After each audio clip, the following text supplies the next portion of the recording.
এক আলেম ও তার স্ত্রী। এক আলেম তার স্ত্রীকে নিয়ে ট্রেনে করে শ্বশুর বাড়ি যাচ্ছেন। তাদের পিছনের সিটেই বসে আছে এক জেনারেল শিক্ষিত লোক। তার বউকে নিয়ে লোকটির পর্দা তো দূরের কথা, বরং খোলামেলা ভাবেই যাইতেছে। ওই আলেমের বউয়ের অবস্থা তার বিপরীত। এক পর্যায়ে ওই আলেমকে উদ্দেশ্য করে লোকটি বলতে লাগলো, মোল্লারা নিজেদের বউকে আবদ্ধ করে রাখে, একটু খোলামেলা রাখতে জানে না, আরো ইত্যাদি ইত্যাদি।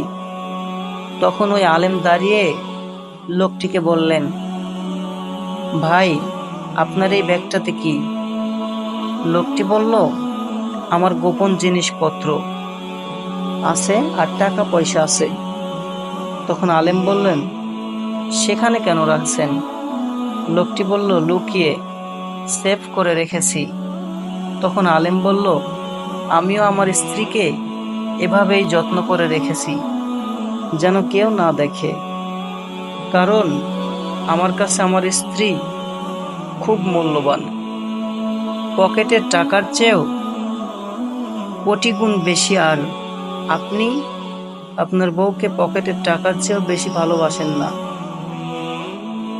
বা মূল্যবান ভাবেন না, তাই আপনার টাকা পয়সা অতি যত্ন ও গোপনে রেখেছেন।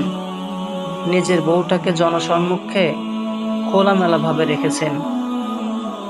আমরা আমাদের বউকে খুব ভালোবাসি, এজন্যই অন্যের কুদৃষ্টি থেকে তাদের সেফে রাখি। অতঃপর ওই জেনারেল লোকটি খুব লজ্জিত হলো।